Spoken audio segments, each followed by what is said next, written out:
Hello, everybody. My name's Jammer, and I'm here with Jonesy, and we are the Film Horse. Jonesy, how are you doing today? I'm all right. I'm caffeinated. I'm good. It's always good when you're caffeinated. Do you not like my horse, Winnie? Listen, you are leaning so hard. Yeah. It's just I was so proud when I it's made just that. deeply. I was so proud of that. When you say you made it, did you actually like get up That's to me. the mic? That is you? That's me. The fact Anyway, that I actually considered that it probably was you just okay. Anyway, Let's do it. let's go ahead. We're here to talk about movies, because the two of us, we're Film Horse. Like, let's be real. That's kind of what we are. We grew up loving movies and basically stories in general. But here we're here to talk about movies, what makes Hollywood tick in terms of like incoming news, but more importantly, our thoughts and our perspective on movies that have either just hit or are old as shit, whatever works. And today, in addition to some key news items, including Star Trek, Super Mario Galaxy trailer, we also will be covering Predator Badlands, the new Predator movie that has just hit theaters or hit theaters last week and seems to be doing pretty well, unexpectedly so. But we'll get to that. For now, Jonesy, let's go ahead and transition into our news for the week. So tell me, I'm not going to do that. I'll stop using that. Tell me about the news item that you brought to us today, because I know Star Trek is Trek first. We're jumping straight into Trek. Oh man, I want to show you this thing. Can I show you a thing first? I don't know what you're talking about. No, I'm going to show you a thing. So I had a birthday that was very mid, as the kids would say. It was just very not great. And I resolved. Mid doesn't mean not great. Mid just means mediocre. Yeah. Mediocre's not good. The way you said not great makes it sound like it's bad. I don't think mid is bad. So there's this great line from 2009 where Zachary Quinto says something to the effect of like, he says, his mother says, you're going to do fine. And he's like, by definition, fine is not good. Right. So that's how I feel when I say mid or mediocre. That's my rationalization. But I didn't have a great birthday. It was all right. It was mid. And so I came up with some rules. I'm going to always take my birthday off. I am going to buy myself a gift. I'm going to get a massage. And then there were a couple other things in there. The thing that I ended up getting myself was this. I'm going to pan the camera around. For those of you who are listening, I'm sorry. You see that? It looks like an image, a picture. Is that a display image? So it is a canvas picture of the Enterprise D. Not only is it a canvas picture of the Enterprise D, it is a replica of the picture that Captain Picard has in his ready room of the Enterprise. Like, so that's how nerdy I got for my birthday. So when you say like, I'm a Star Trek, like that's where we're at. Yeah, I feel like there's always, whenever you bring up Star Trek, I could feel an undercurrent of frustration that I have zero knowledge about Star Trek and really little investment, to be perfectly honest. My friends in college tried to get me into Star Trek. He tried to have me watch all of these Next Generation episodes. I'm like, this shit's boring. I'm sorry. I think it's hard to get excited when you're that old.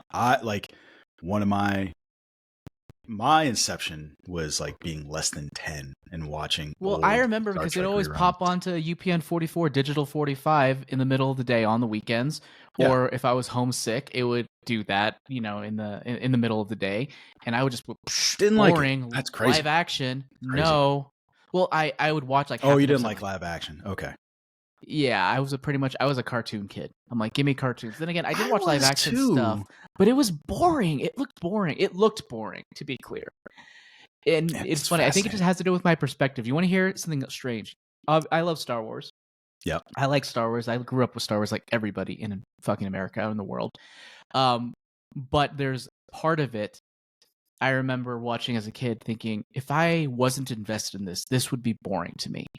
And there's a very specific reason. So there's this moment in the first movie, episode 4, where the Millennium Falcon has just been docked into the Death Star, and the stormtroopers are walking around. and their clinking of their feet boring.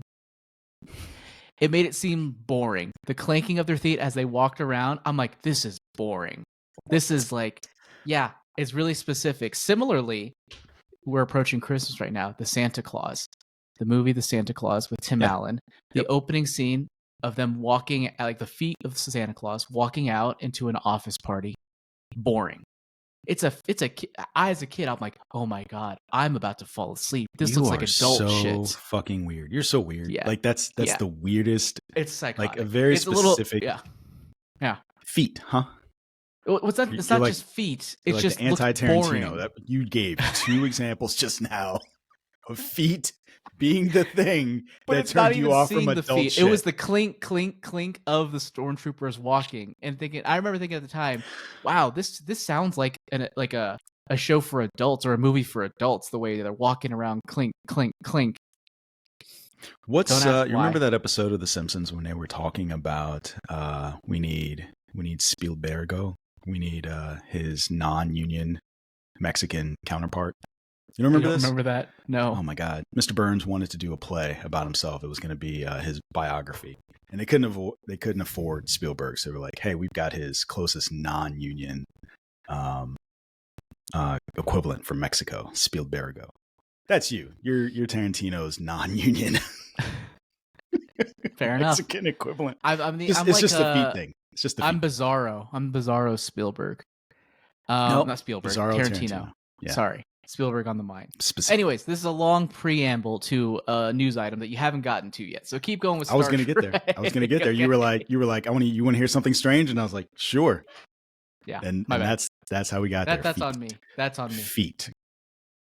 Star Trek will finally get a new film from Dungeons and Dragons directors. So Screen Crush put out a story a couple of days ago where they talked about Jonathan Goldstein and John Francis Daley were going to direct a new Star Trek film, which is the reason why I wanted to talk about this. It's not just direct. Not just direct. They're going to write, produce, and direct. They're going to do the whole thing. They're going to hat trick it, right? And for me, the reason why I want to talk about it is not just that I like Star Trek. I found this to be fascinating because we just got a story like 12 days ago that said, hey, Paramount, we're not going to make the new Star Trek 4 film, which they've been trying to make forever. Different iterations, different versions of it. One of them was going to bring back Chris Hemsworth as Chris Pine's father from the 2009 version. There was going to be a whole time travel thing, blah, blah, blah. And it was kind of surprising, and what it feels like is the death of the Kelvin timeline. If this film does in fact be the next thing that's coming out. And for me, I found that to be fascinating and interesting because as someone who has watched Paramount's stewardship of this franchise, I've been kind of wary. I've been wary, and it was weird to me to think like, man, the last Kelvin timeline film came out 9 years ago. That's forever and a day ago. It was so boring. I really liked it. I did not like Beyond. It's probably my favorite. So, nope. One of the reasons I wanted to bring this up is, again, I'm wary of their stewardship of it. And I think that this film is a specific opportunity to get away from Abrams' kind of Star Warsification of Star Trek, where it was like more action, more of this bombastic kind of style. Like when 2009 Trek came out, everyone looked at it and goes like, yeah, this is just Star Wars. And then sure enough, even I did. Yeah. And then sure enough, the next thing that happened was he went to direct a Star Wars film. And that for Star Trek fans was kind of disappointing. And like, I know how you feel about The Force Awakens, and I don't dislike it but as I look at it as an aggregate, it gets more disappointing as you put it as part of the whole. And there was a meme I saw a little while ago that talked about how Star Trek fans and Star Wars fans have a thing in common now. And it's that J.J. Abrams were in both of their franchises. So I enjoy that. But there is he brought a an action oriented nature to it. He brought a sleekness to it that was previously absent to it. And the things that you thought were boring about Star Trek, like a lot of talking, a lot of exploration, a lot of like blah, blah, blah, blah, blah, are the things that I enjoyed the most out of it. Like, there are people who would probably say, like, I think most Star Trek fans would say, like, one of their best favorite episodes is one where it's just Captain Sisko talking into the camera about how he assassinated a guy. And it, like, that's the majority of the episode. There's a lot of talking. I don't think there are any shootouts. There's just that, but it's so good.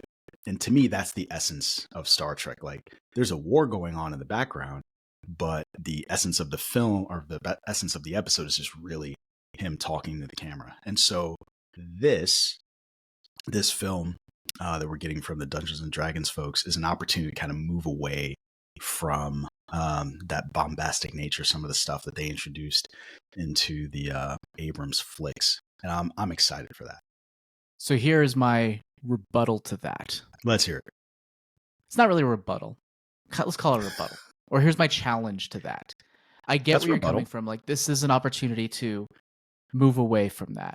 Yep. But I do not see much evidence that these two would lead away to a more Hollywoodized, fast-paced, not tongue-in-cheek, but like adventure-filled version of the story, because Jonathan Goldstein and John Francis Daley, they have a history of writing comedies. You know, they did stuff like Cloudy with a Chance of Meatballs, Horrible Bosses, Spider-Man movies, and then they directed Dungeons and Dragons: Honor Among Thieves. They had a hand in the Flash movie that came out a while ago, not too long ago, I guess, at this point.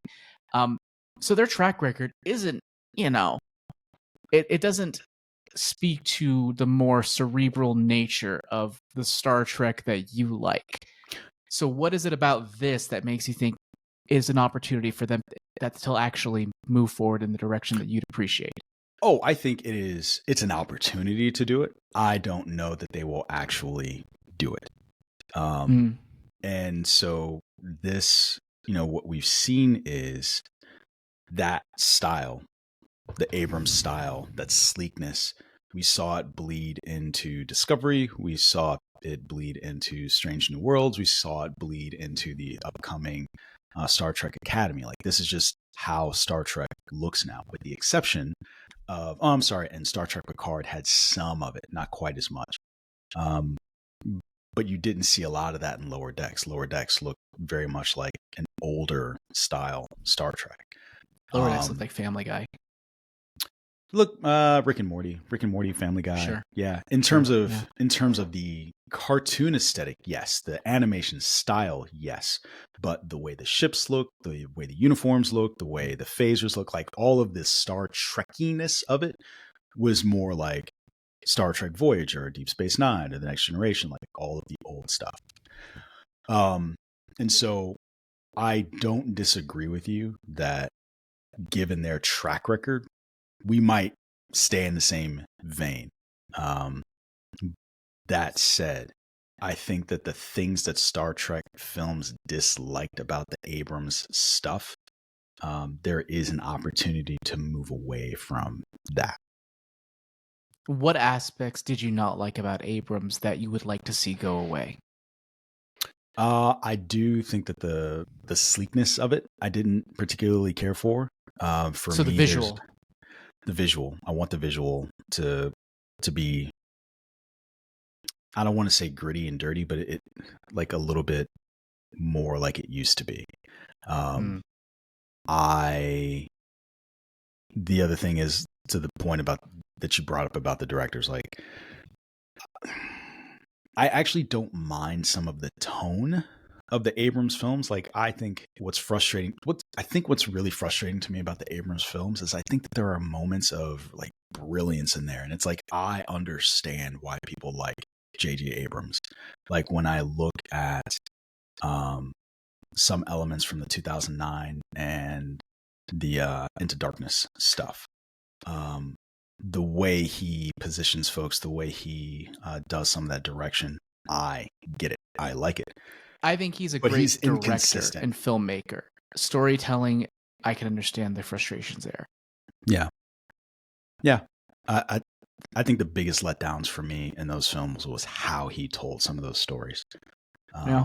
But like the scene in Into Darkness where he's with Captain Pike, and like actually all of that thread, like that missing father figure, and Captain Pike being that both in the 2009 version and in the newer version.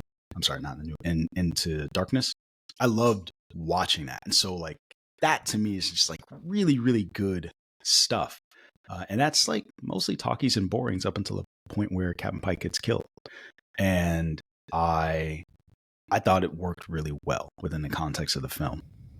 But I think overall he's much better at just aping other people's style than he is coming up with his own story. Interesting. All right. Well, I would say I'm imagining we'll probably get something that splits the difference between everything. I think it'll have very much that Hollywood slickness that, frankly, the directors have done in the past already with movies. Probably a bit of comedy as well. But I think they're probably also tapped in enough into what fans like in order to hopefully avoid some of those pitfalls. The big question is this going to be something that the studio will ultimately let them do? Or will some studio head or studio exec be like, no, we got to do this because this is the way things are now, or blah, blah, blah, blah, blah. Who knows? Yeah. You never know what lessons they're going to take from any mistakes that happened in the past. And you never know, excuse me, what ecosphere a studio exec is in when they're making decisions. So we don't know how much they know about the current state of Trek and what fans think of it.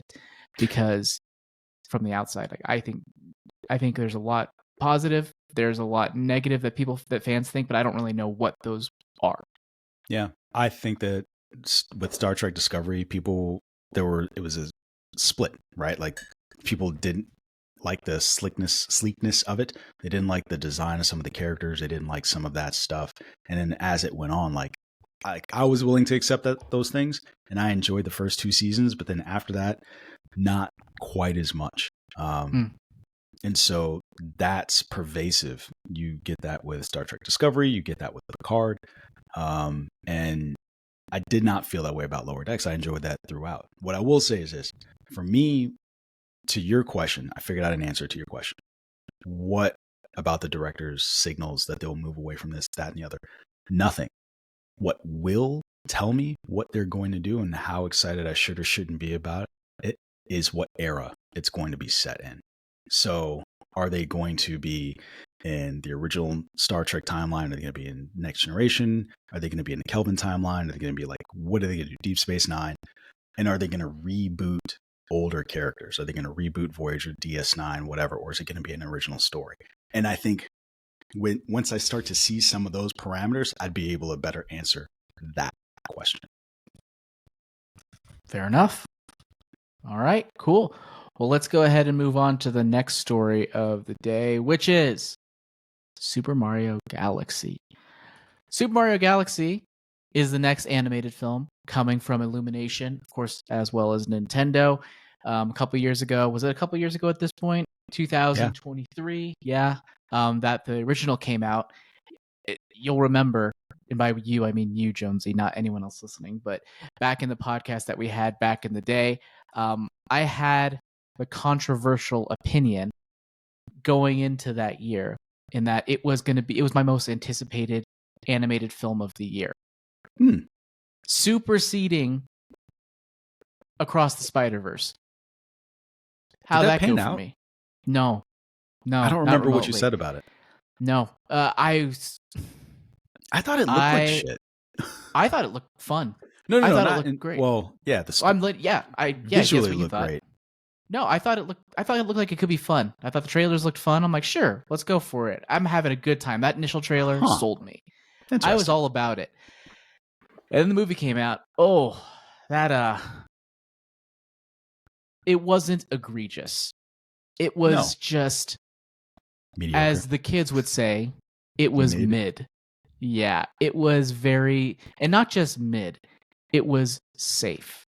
It Yeah. was so safe that it didn't say anything. It didn't do anything. There were a lot of opportunities for things to lean in more emotionally, but instead they would go for the gag. Instead they would go for the world building joke. Instead they would go for Jack Black doing a Jack Black thing, as opposed to something that I think would serve the story better long term. And I came away from it being like, that was fine. Like, clearly people who worked on it, they like the material, they like this world, that's cool, but they're not really doing anything with it. I remember at the very end when both Mario and Luigi are like, took, the superstar or whatever, and they were both invincible.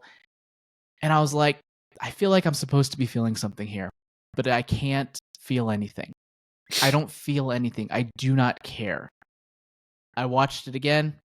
It was even worse. I actually stopped it once they turned into invincible people. I was just like, just turn on something else. Wow. But there's still a lot of potential. The world is great. There's a lot of story, amazing stuff. I'm like, all right, you never know what it's going to happen here. So, my God. Mario Galaxy trailer just hit. And I was like, all right, let's take a look at that and see what it has to offer. And I will say, I don't think my concerns or are assuaged by this. It very much feels like it's going to continue leaning into the gags. I mean, the first half of this trailer is a drawn out gag with Bowser doing some painting and then going up, and it's just this whole establishing a situation. The voice, just like everything. It's just like, okay, half it's a joke. That's fine. I have nothing against that. And it looks like fine. You're getting a sizzle reel of some action sequences. Yeah, they're going into space, cool, but I can't wait. I'm waiting for the other trailer to tell me why. What happened to really get them out there? And am I gonna care about them going to space? Is it really gonna give me as much of a sense of wonder as the video game did? And I don't think so at this point. I also have some other concerns. So the jokey tone is a big part of it. Then I liked the idea of Peach in the first movie, that she is somebody who like fell into the Mushroom Kingdom out of nowhere and essentially became their princess, which I thought was cool. And I'm like, okay, that kind of explains why she's a little bit more survival, a little bit more this and that, a little more human, and a little more serious, and she can defend herself and protect the kingdom, all that stuff. Cool, I get that. And I like that. I think they shied away from that too much in the original movie, and as a result, she kind of just became a surface level badass female character, which is, I guess, okay. Now, the problem this trailer brought for me is that now you have Rosalina. It kind of feels the same. She does some badass stuff, has a little bit more poise. She floats, but I'm like looking between, like literally there's a shot between, Princess Peach kicking all kinds of butt and then her. I'm like, what's the difference between the two of you in this movie? I'm sure there will be one, but I have concerns that it's kind of like that surface level badass female lead without any sort of underpinning of characterization in this one. But that's in a nutshell, not to be super negative, but I'm a little negative about it. I like the idea. I think it's cool. I think it's cool that they hired Brie Larson for the voice of Rosalina. She's a huge Nintendo fan. I don't know if you know that. Did you know that? Yeah. Because it was a long time when they talked about her being Samus. Yeah, being Samus. She's a big Samus fan. She dressed up as like Zero Suit Metroid like in college or something. I remember that happening. And then also there was this, I think it was Instagram Reel or something, where she talked about how she kicked her boyfriend out of her apartment because her boyfriend said she was taking it too seriously, beating a level in Super Mario Galaxy. And yeah, that's weird. Yeah. Anyways, full circle moment. And but yeah, so overall, like, this doesn't assuage any concerns, but this movie's still gonna make bank. This movie's still gonna make $1 billion because it leans into the things that I didn't like, but frankly, those are the things that sell. But what did you think, Jonesy? So to address the stuff that you brought up, like, how long does animation take? Probably around, it depends, but I would say a minimum of 4 years, 4 to 7 years. So that means if the first movie came out in 2003, they were already working on this 2023 before um, almost before this one even dropped, or before the first one even dropped, right? They had to have been working on them like relatively close in time. I say that to say there's not a chance that they would have moved away from the thing that you don't like about the first one. Because it was already, So they here's would the have been thing. already too far I down the say road. 4 to 7 years, but there really is no way for me to know what sort of process they had into it, what sort of stories they had. Like, there's no way to know when Do they you really think started. they did I this in think they 24 waited. months? Maybe. It's possible. And I'd it's be also very shocked. possible. I mean, you never know. You never know. That's incredibly impressive if they were able to do that. I mean, Illumination, though, like they have Chris Process. Meledandri. Not just processes and systems and all that, but like they know what they're doing. Sure. They have a very experienced staff there, and no matter what I think about most of their movies, they also have their finger on the pulse of what sells. Yep. And so that's the other thing I was going to say. Like, Yeah. even if you thought that there was a chance they would move away from it, to your point about the last one making bank and this one probably making bank, like that's all that really matters. They don't care about you as a Super But I Mario also fan or think me it as a needs Super Mario to. fan. They're not going to dishonor the brand. So no matter what I think about Super Mario Brothers the movie, I don't think it's good. I think it represents the world of Mario well. I think it's fun. I think it's fine, harmless. It feeds to the lowest common denominator, is what I mean. Yeah. And so I don't think that there was a chance that, like, it could be. I just doubt it. Third, when you said, what do I think? I watched it with my kids. I deliberately waited and watched it with them. When Rosalina showed up, my daughter lost her mind. Like, jumped up, screamed, was like, hey, I need you to calm down a little bit. She's like, you're taking us to see that, right? You're taking us to see that. Like, so regardless of what, I'm going to have to go see this fucking movie, even though I felt a lot like you did about. I'll see it. I will see it, but because not I'm an because idiot. I will see it not because I want to. Hope is a dangerous thing.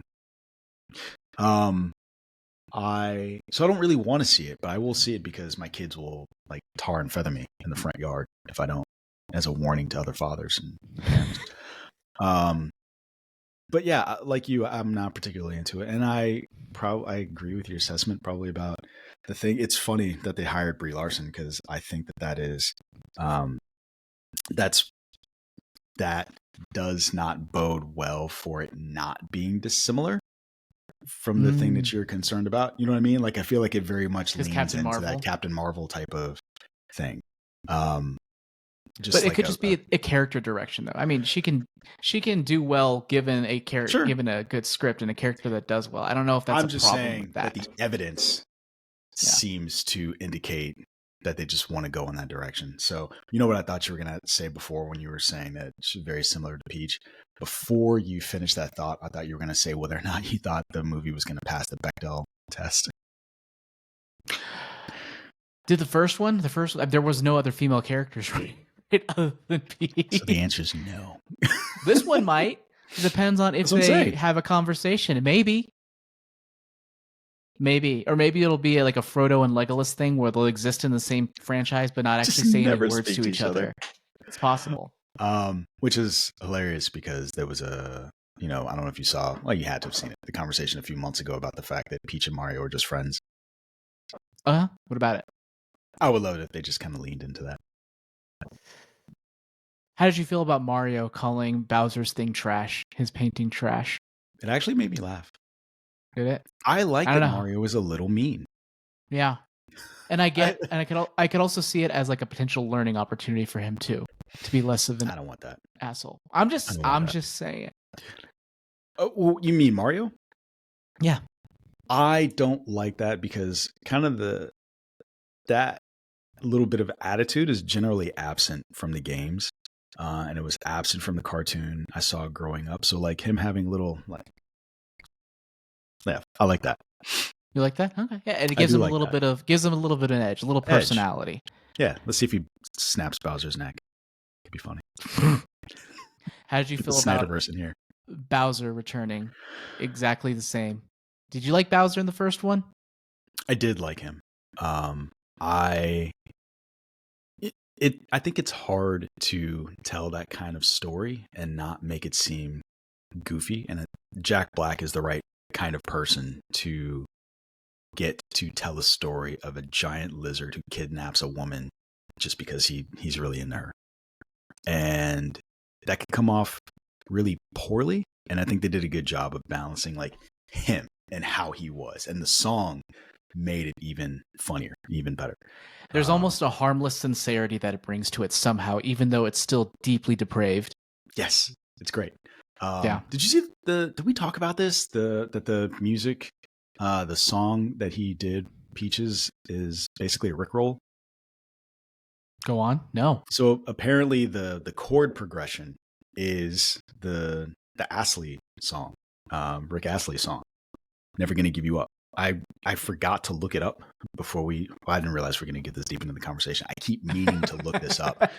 And apparently that's the chord progression that he used. Peaches Peaches is a Rickroll.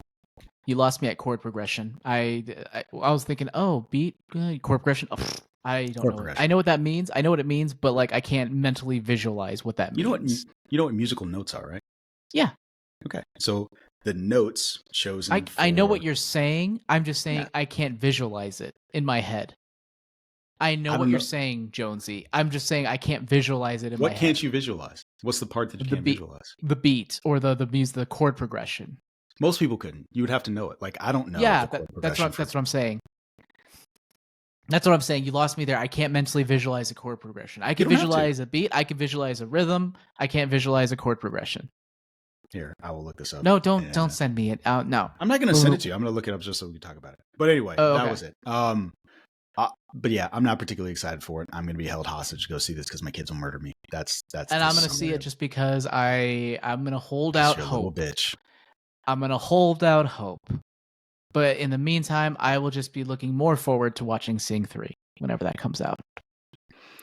I could see that. All right. Well, let's go ahead and move on to our discussion of Predator Badlands. I keep forgetting we're supposed to be talking about another thing. What did you think? We're just going to talk about Mario, then call it a day? I'm enjoying the talkies. Good. It's like, oh yeah, there's another thing. You're enjoying the talkies as much as everyone else in the world seems to be enjoying Predator Badlands. This movie hit theaters last weekend. It has an 85% on Rotten Tomatoes. It is certified fresh by critics, and it has a 95% audience score, which is quite delectable, quite solid, quite good. Delectable. Anyways, Predator Badlands, which stars Elle Fanning and Demetrius Schuster. Oh, I was not prepared for that name. Koloa Matangi is set in the future on a remote planet where a young predator, outcast from his clan, finds an unlikely ally in Thea, who's played by Fanning, and embarks on a treacherous journey in search of the ultimate adversary. This movie is directed by Dan Trachtenberg, who has been kind of helming the franchise ever since Prey, if I'm not mistaken. Yep. Came out a couple years back. That was a huge hit when it did. And people, mostly, we'll talk more about that, seem excited about sort of the potential groundwork it lays for the future of the franchise. But before we dig into that, I do want to talk a bit about the box office, since we have already gone through that first weekend.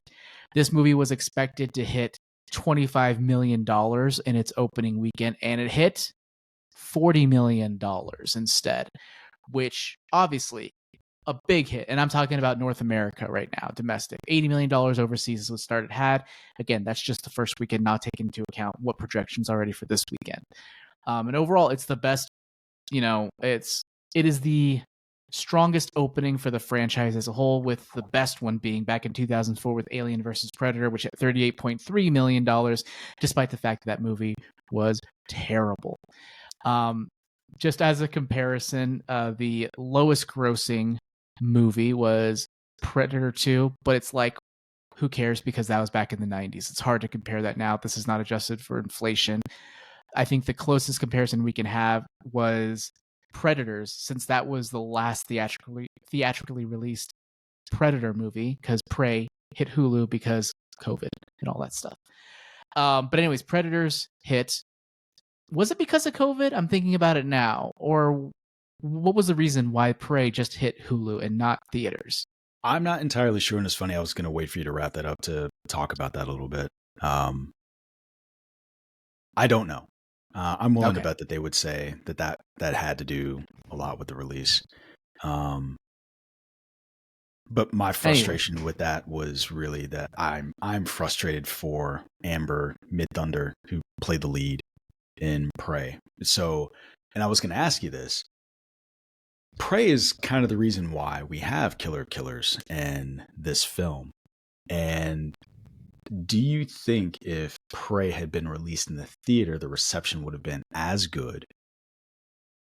Box office would have supported making these other two films. And do you think we would be where we are now? I mean, I think we'd be in a different place by definition because Prey would still be coming off of the fact that this is not a viable franchise anymore, and they're kind of trying to figure out a way to work with it, right? Yeah. That's kind of the circumstances Prey came in.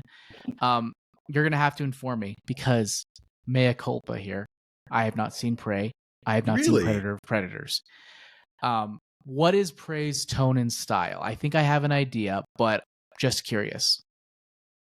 It is, without having seen, it's not like Badlands. It is more akin to the first film. I think it's set in, I think, pre-colonial America. Yep. And I'm bad with history. Pre-colonial America. And so that's kind of the way it is. It's very foresty. It's very foggy. It's very like that. So did you ever see Sleepy Hollow? The Tim Burton movie? Yeah. So it really reminded me of that, which I think is a weird comp. Oh, interesting. But, like, visually, it was kind of like that in terms of like the fogginess and the way the trees looked and like all of that stuff. It was very much. Was like it that fun? Oh, I loved it. Was it fun? Fun. No, it's not. So this is very different. I don't think because I think frankly, Predator 1 is fun. I think Predator 1 is a fun movie. Most people don't think so, which is weird. When I say most people don't think so, people's recollection of that film, because they talk about Badlands, we're straying away. When people talk about Badlands, the thing that seems to frustrate them is some of the comedy and some of that stuff. And I think they're forgetting how the first one started. It's fun and tense. It's like fun. It's like simultaneously fun and tense. And then, anyways, you're back to your question. I don't think so. I think Prey, based on what you said, again, I haven't seen it, seems like it was better suited for that. It may have hit in the same way. And you can correct me if I'm wrong. I see Prey. My mind goes to The Revenant. And when I think of The Revenant, I think of very serious, not fun to watch, but probably good. No, it is good to. It's a sci-fi horror movie. Like it is. Okay. It is that. It's tense. It's fast paced. And it is just a very different kind of story, I think, than what Badlands is. Well, then I can't effectively answer your question. All I could say is based on what I've seen in trailers. Like, would I have gone seen Prey in theaters? No, but I did see Predator Badlands in theaters because it looked fun. I think there's something about this movie that looked more appealing, more adventure-like than any of the Predators that I've seen. I am not a Predator fan. I liked the first movie. I liked Predators because I think it hit at a good specific time in my life where I'm like, I like pulpy action movies, and Predators slotted straight into that. It was super fun. You should have been required to watch Prey before we did this, because I think the departure in tone. Well, I think the departure in tone from that movie to this one is a lot of the discussion that we're seeing online, and I think it would have been. I thought that could be the case based on just me watching Predator and then Predators and then this. There certainly is a difference. There's a difference. We'll talk more about that in a bit. But going into this movie, like I have sort of split knowledge or scattered knowledge of it. I've obviously seen Predator. I've seen I think I saw the first Alien versus Predator in theaters and quickly forgot that movie. I saw Predators and then I saw this. So I have like I'm like what 40 out of 60 or 40-60 in terms of what I have knowledge of or what I've seen from the franchise as a whole. 40% I've seen ish of the franchise as a whole. Which was the one with Keegan Michael Key. The Predator? Is that the Predator? The one with by Shane Black? Yeah. Have we talked about that movie before? No, I haven't seen it. So a friend of mine, a guy that was a friend of mine, I don't know if we're friends anymore. He wanted to hang out. He was like, all right, we're going to hang out because you like all the same stuff that I like. And he was like, all right, let's watch The Predator. And I was like, okay. I've seen every other movie except Alien versus Predator Requiem. And he's like, let's watch this. So I watch it. You've seen the whole movie, right? I told you I haven't seen The Predator. Oh, you hadn't seen it. I'm sorry. I misheard you. There's a moment in there where they're like, hey, we got to get out of here. Let's get to the chopper. And they run over to some motorcycles. And he's looking at me, and I turn to look at him, and I was like, these are the jokes? He's like, yeah. And I was like, I'm done. Turn it off. So I didn't fit. That's probably like 30, 40 minutes. And I was like, I'm out, which is weird. I'd never do that. I usually will watch a thing. I was like, I'm not watching this. I feel like you're making a point. No, I genuinely. If I was watching it with somebody, I would finish it. I wouldn't have been like, I'm out, turn it off. I was like, I'm done. Time is the only resource you can't get back. Okay. Anyway, it's that obviously for me, I like regarding this franchise as a whole, I really like Predators coming into it. And I wouldn't say it's similar in tone, but I would say it's probably more similar to Predators than it is to the original Predator. And as you know about me, going into this, my number one concern was it going to be boring? No, it was not boring. But let's hear it from you. I've been talking a lot. It sounds like you have a lot of franchise knowledge. What were your thoughts coming into this movie, your preconceived notions, and what concerns did you have? I can't tell you when I turned on the film, meaning I saw Prey, really enjoyed it. I think after The Predator, I've been kind of negative on the franchise.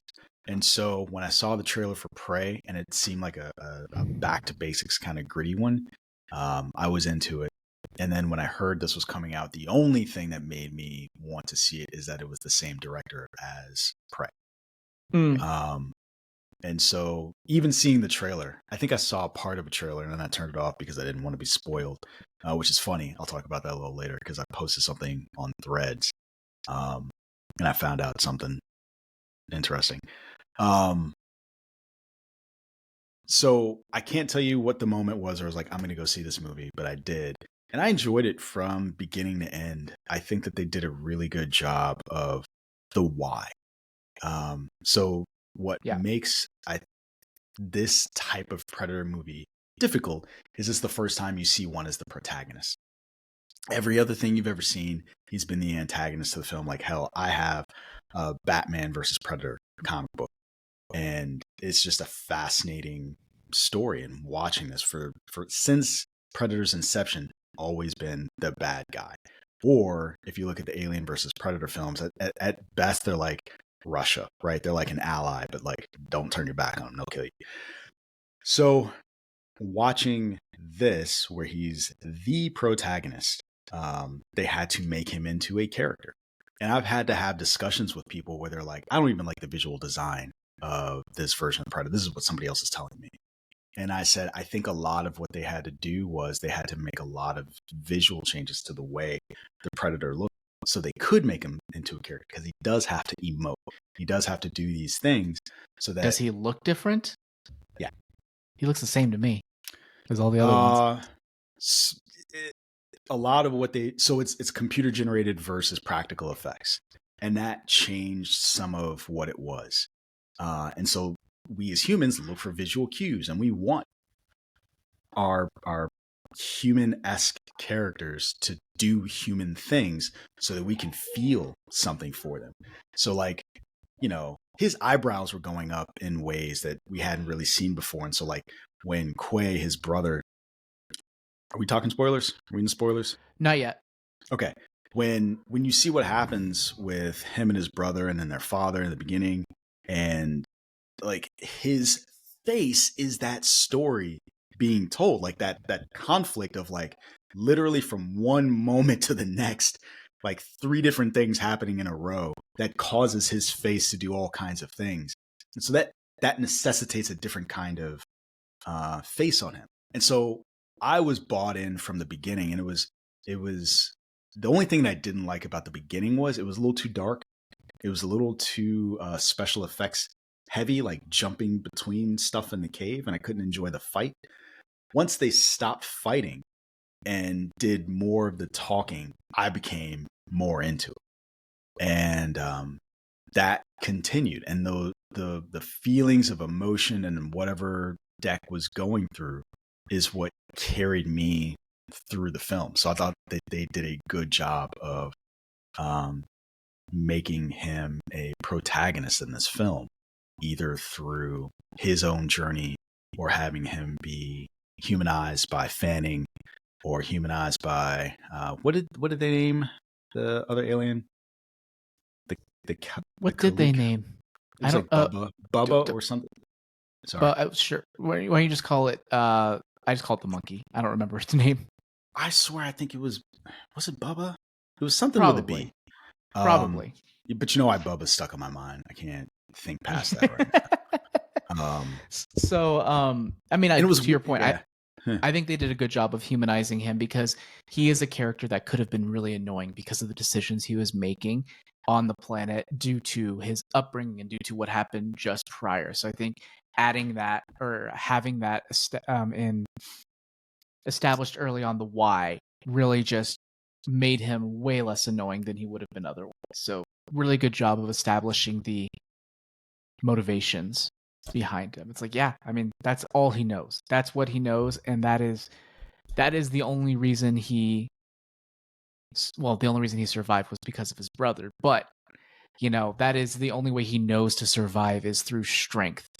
And that kind of leads into the overall message of the film, which we'll talk about in a little bit. But Bud, what would you rate this film coming out of it? So we have our rating system. We have dead horse, standing horse, walking horse, trotting horse, and galloping horse. So where would you rate that on that 5-point strong scale? Strong trot. A strong trot. I would say I'm about a medium trot right now. And the main reason for me is it is a great genre movie. It's not exactly breaking boundaries. It's not trying to. It doesn't have to. It really plays heavily into the tropes. You kind of have an idea of everything that's going to happen before it happens. That doesn't make it bad. A movie doesn't need to surprise me in order to be an effective movie.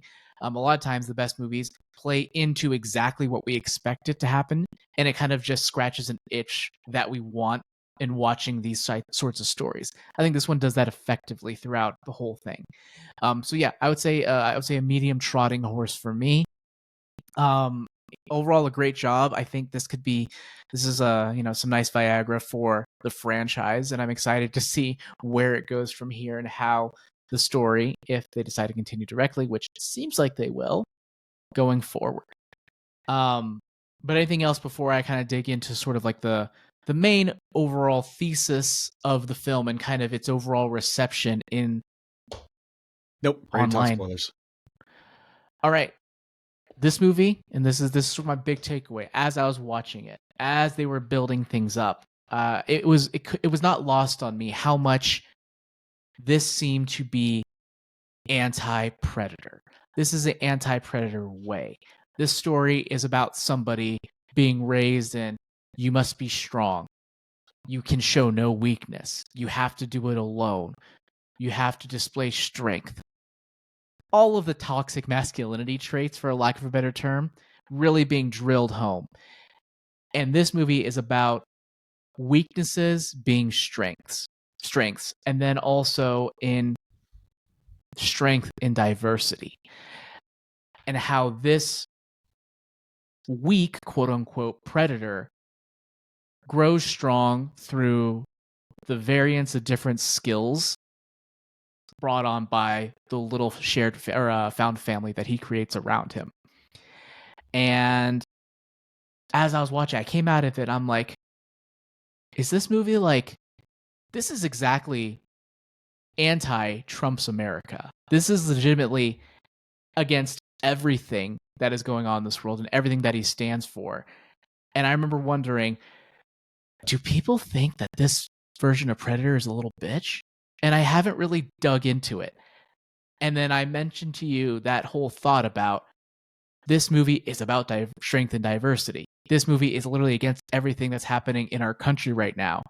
And then you wheeled out, unprompted, an article where basically my thoughts are correct and people have feelings about this Yautja, about Deck, right? Is that his name? Deck? Yeah, that's it. Yeah, Deck. Yeah. Compared to the other Predators. So, I mean, I want you to kind of take it from here really quick, since I think you're more tapped in. I kind of avoided all of the Predator discussion. And the only thing I saw was what you sent me that one day. But yeah, what have you been seeing? Was it the one where they said he was gay? No, it wasn't the one. It was in that queer focused outlet. I don't remember what it was called. So it does get that explicit. Like, people are saying that the film is woke and Disney-fied and that this is a gay Predator. And I find that to be very fascinating. And I take your point that this is anti the America that we're in right now, because the entire strength of the film is him learning to be able not necessarily to just do it alone. He can't do it alone. And it's the diversity of the found family that he has that allows him to make it through. So that was, I thought, was really fascinating. It's very different. And the other thing that I think seemed to bother people about this, like, there are people that obviously haven't seen it that are criticizing. They're talking about his size relative to other Predators. And it's like, that's the point of the fucking movie. And I, again, to your point, it's not just in the storytelling that they do that makes it anti the America that we're in, the anti-Trump era. It is the literacy that people have to not even understand or believe it. Well, maybe his size is part of the storytelling. Like, there's a reason for this, and like can't even get to that level of like that. They just see like him big, him small, fuck this guy. Right? Yeah. Like, and it's just a very weird and frustrating place to be. Mm-hmm. Yeah. And that I know that anger that people have, that the media literacy is just a thing that exists nowadays. That is the decline of media literacy is deeply frustrating to witness. And as people don't even give it a chance, they just kind of like go off of their initial impressions and have the information filtered through that in order to conform what they initially thought. Their opinion, yeah. Their opinion. Which I think is hilarious, because it very much goes to, like, you see some of the elections that have taken place, and you see a lot of the stuff that people said about the last election. And again, it was, I have a perception of what strength looks like, and it's not a brown woman. And say whatever you will, there are people who are living through really bad stuff right now, and they're saying, like, irrespective of what's happening to me, I would still vote the way I did vote. And so there's just like, I can't get past that. And so again, in the story, they're like, yeah, this he's smaller. He has to use his brain power and the folks around him to be able to go further. And you don't care. You want the Predators that have been killed in all the other movies. Like, you think that that's better. You think that the bigger, stronger, deader Predators are better than the one that survived the film. It's like, okay, sure. It gives off my dad could beat your dad energy. Yeah. But again, those Predators are dead. So everyone that you're comparing it, like, the thing that you're like, this is what a real Predator looks like, the motherfucker's dead. He didn't make it. So, like, spoiler, I don't know what Deck survived. Yes. I thought we were in spoilers. Are we talking spoilers? I didn't declare it. We're talking about Oh, okay. spoilers now. Dexter But 5. I find that to be a fascinating, um, um, just a fascinating chink in everyone's argument. Yeah. And and I think this whole idea I think is really strong in the story at all. It's just like weaknesses as strength. They never explicitly mention this. The way that Elle Fanning was acting, very much her personality almost seemed like a glitch of some kind, Yeah. right? The glitch was her overly friendly, almost like Midwestern type personality, where just keeps on talking, making yapping and yapping, but like she came with an empathy that somehow was despite her programming. Like there was a glitch in her programming that gave her like an overabundance of empathy. No, it That seemed like that was not a bug. That was a feature. was that a feature because she Yeah. had the other copy of her, which should have been played by Dakota Fanning, in my opinion, and it wasn't, and that's a shame. But like are they different models or are they just like the same No, model and one is different? I don't remember whether or not they're the same model, but they are meant to be sister bots. One of them is in the field and one of them is in the lab. And so I think that that distinction in their personality is about someone being in the lab versus someone being in the field. Like think about My headcanon is that it's a bug and it becomes a strength because of that. I think that I'm going to mess up her name. The more flatlined sister. Yeah. I don't remember her name. She frames it that way. But Tessa. That's the way Tessa frames it. But I get the impression that she was behaving exactly as intended.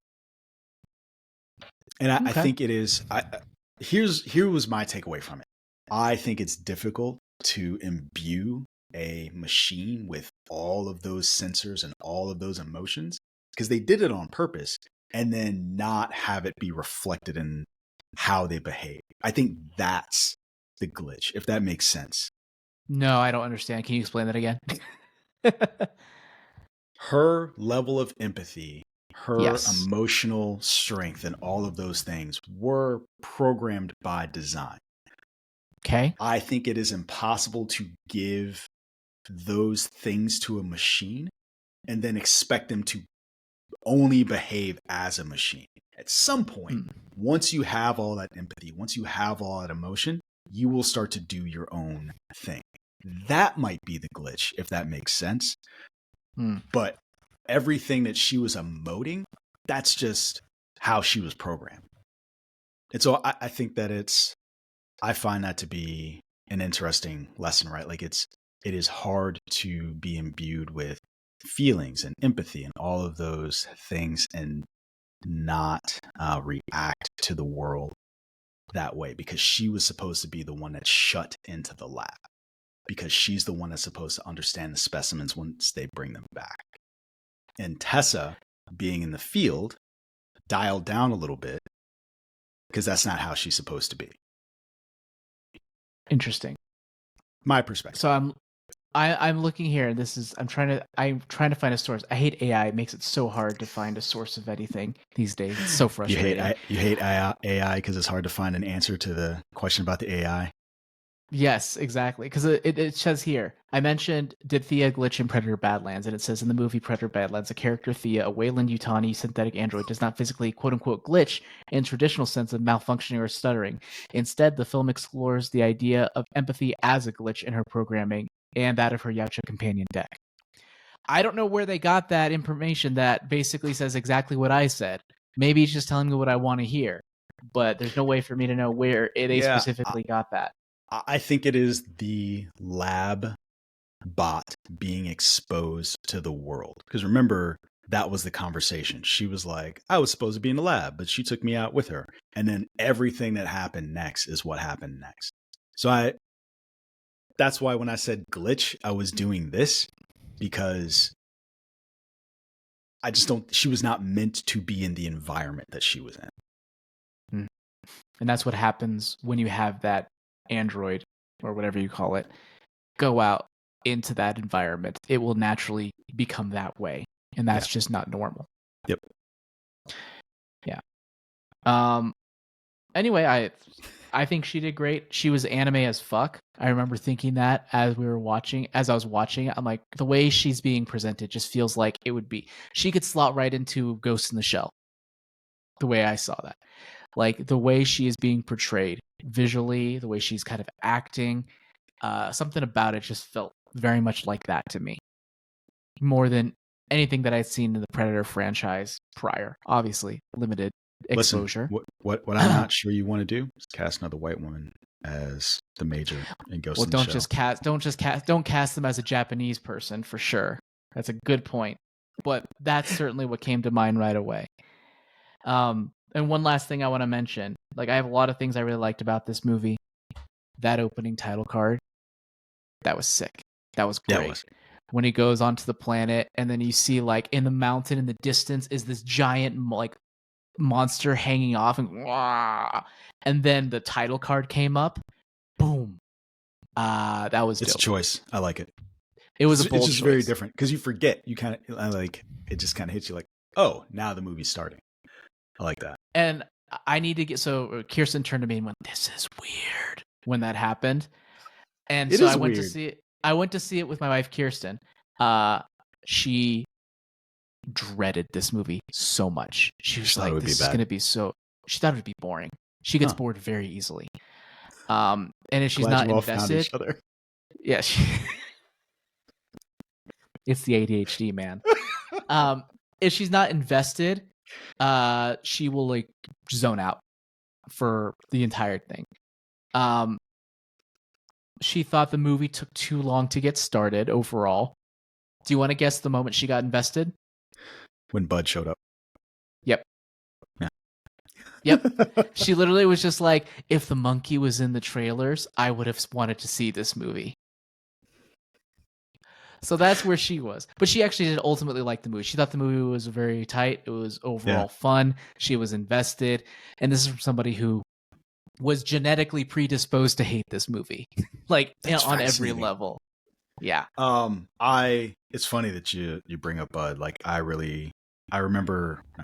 saw a recent interview with Trachtenberg where he was talking about who he would have in the mix, and it was very interesting when he brought up Bud because he was like, this was always part of the story. He's like, I knew I wanted like something. I wanted something. He just in his mind he knew that there was going to be something like Bud from the beginning of the story.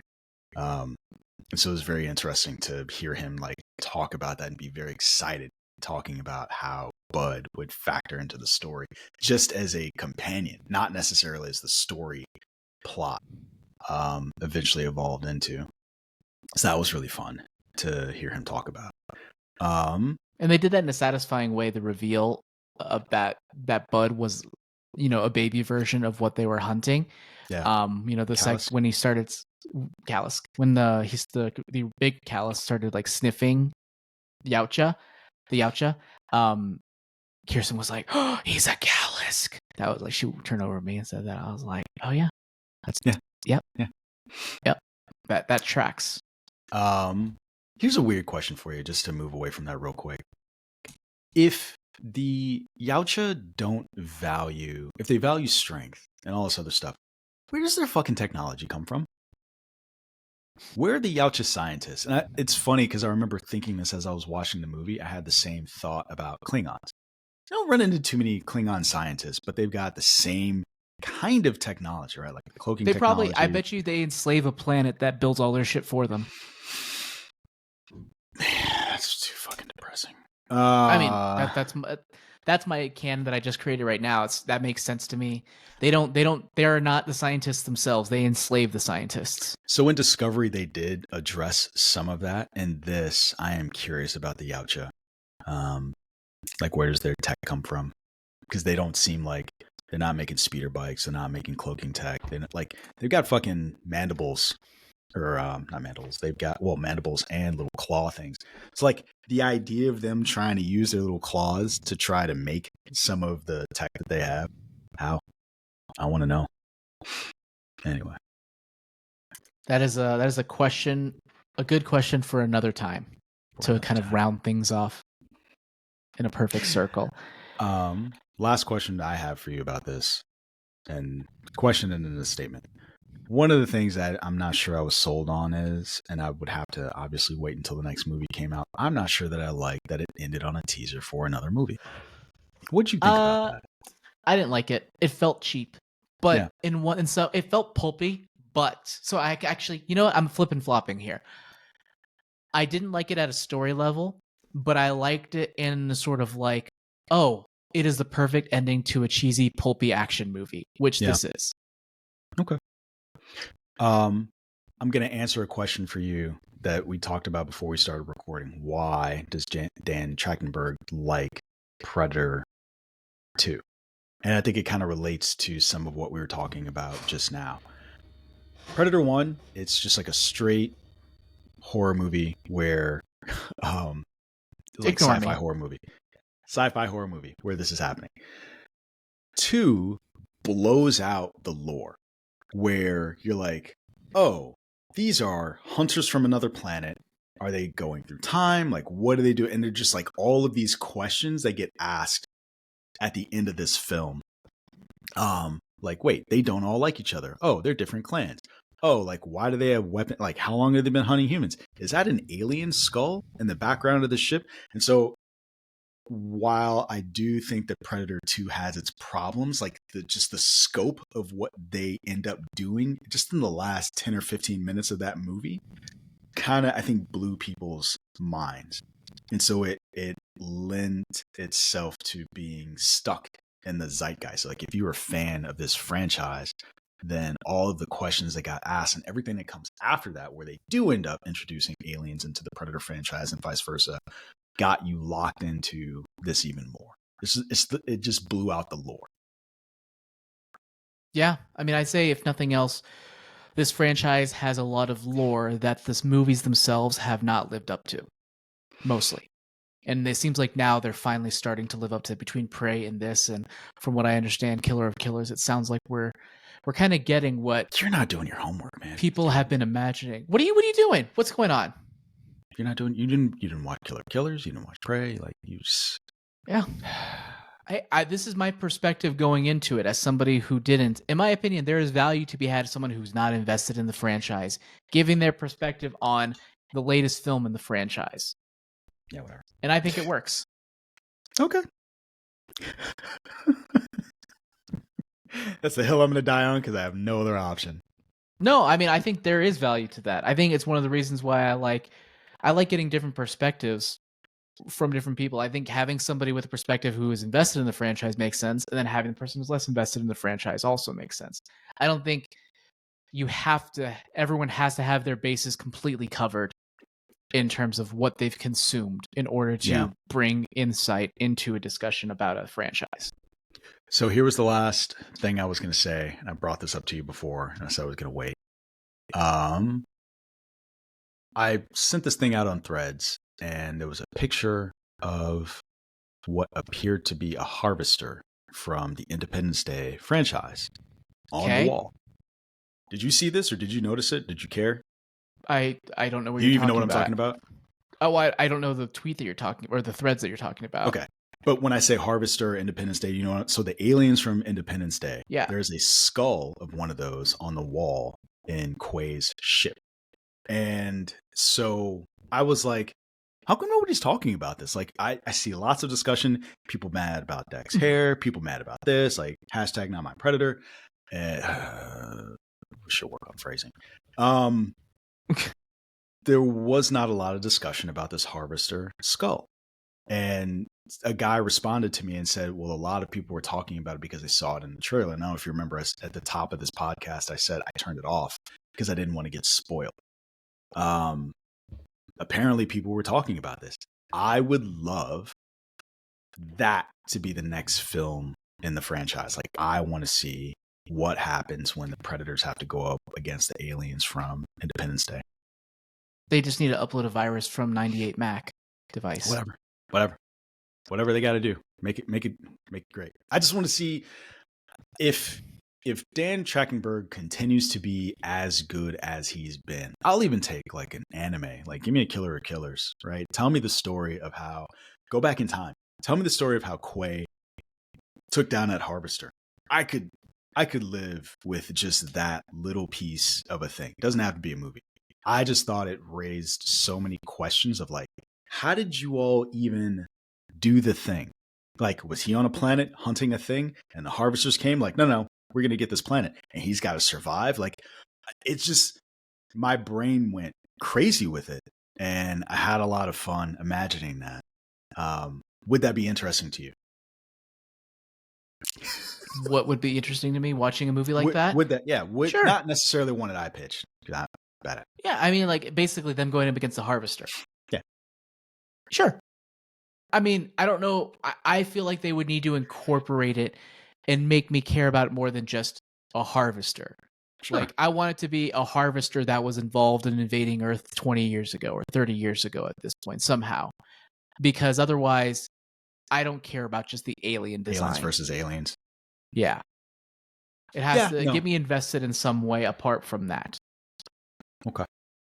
All right. Yeah, I'm excited. But I mean, to be fair, at this point, I'm invested in the franchise moving forward. I hope they continue this. Like, I think there's room for them to continue two different paths. One is this series, and then the other is like a more traditional Predator type movie where the Predator is the Predator.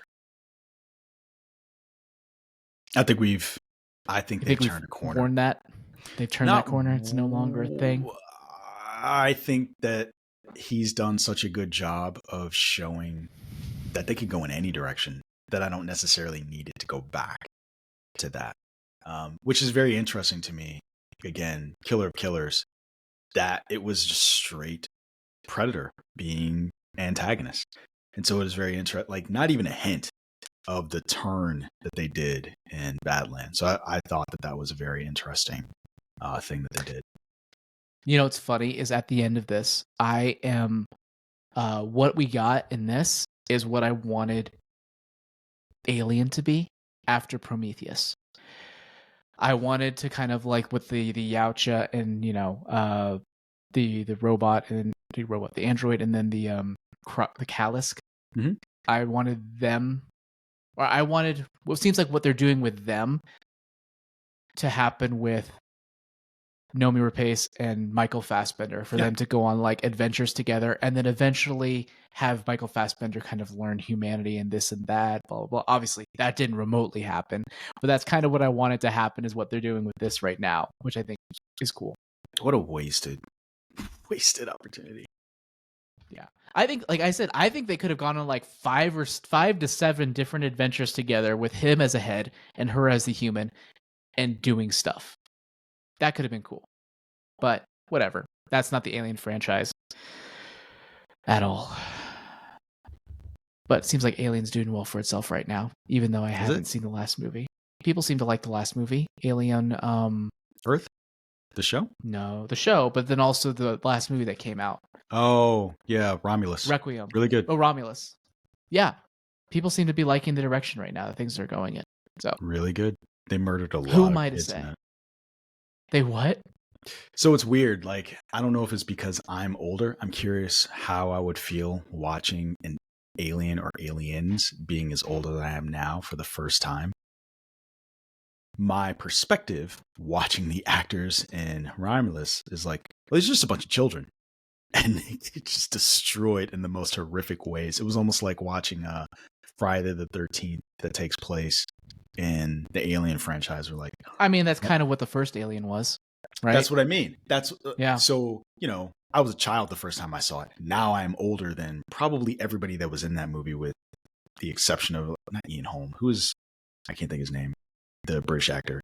I'm not going to remember the name. That's fine. Continue. But I'm curious what my perspective would have been if I was the same age. Anyway, it was a lot of fun. But you should watch Romulus. I'm not going to do that. You should watch it. Why? I don't like horror movies. It's not a horror movie. It's a sci-fi movie. I don't like the first Alien. This is not like the first Alien. I don't think I'm going to like this movie. I think I know I knew exactly what I was gonna get when I watch every Alien movie. Yeah. None of the Alien movies ever give me anything that I didn't expect in terms of experience. Okay. Am I wrong? Like I don't know if I Alien Romulus is thought- my speed. No, you wouldn't like it. Romulus is a fascinating fusion of the first and second movie. I thought. Okay. All right. Well, I think now we can wrap it up. Thanks so much for watching or listening to this episode of Film Horse. I am Jammer. And Jonesy, where can people find you? On the internet. You can find me at AJ Cerno Writer, basically across most platforms. Thank you so much for listening, everybody, and we will see y'all next time. Hasta lasagna. Don't get any on you. You play